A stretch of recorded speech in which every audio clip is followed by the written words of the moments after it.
В одной из своих работ по истории я привел слова Руновского из его дневника, где он, со слов Шамиля, приводит, как Шамиль хвалит Байсангура. Но это у ненавистников чеченцев вызвало бурю негодования, протестов. Я, конечно, давно уже вижу этих недостойных коммент клавиатурных героев.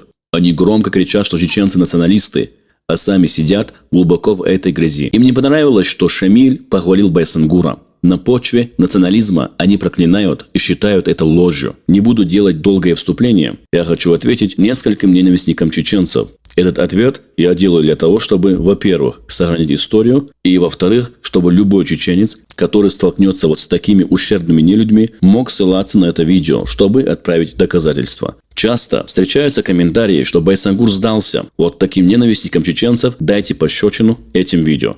Смотрим и слушаем архивные документы о пленении Байсангура.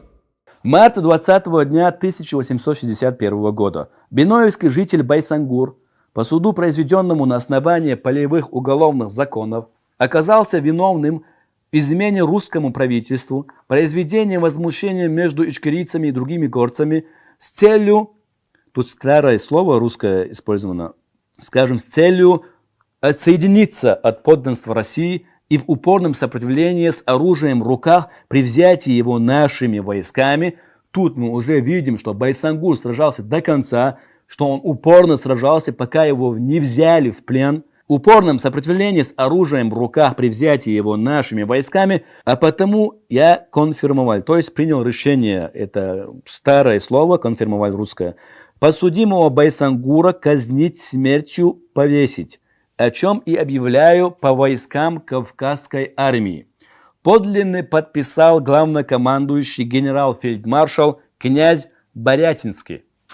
Это, опять же, доказывает, что Байсангур сражался до конца, до последнего, что он попал в плен. Теперь следующий документ. 16 февраля 1861 года Байсангур был схвачен. О его пленении, случившемся в результате короткого сражения, внимание, тут не говорится, что он сдался, тут говорится о коротком сражении. В рапорте от 18 февраля 1861 года начальник войск Зандакского наибства майор Муравьев писал: «Узнав, наконец, положительно через доверенных мне лиц и лазутчиков о месте пребывания Байсангура Султан-Мурата с их шайками, я выступил 16 числа.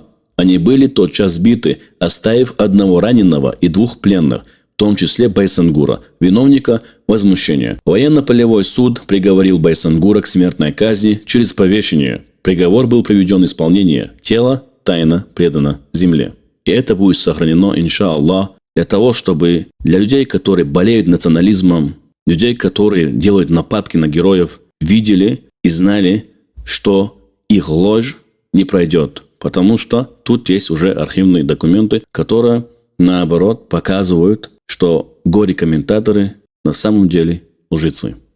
И что бы кто бы ни говорил, Байсангур не нуждается даже в том, чтобы я тут сидел и рассказывал про него. Он все доказал на деле, он был великим воином, он сражался до конца. Да и этих источников достаточно. Но знаете, я не удивлюсь, если люди, увидев это комментарий, люди, которые писали, имеется в виду больные комментарии про Байсангура, и дальше продолжат свое дело.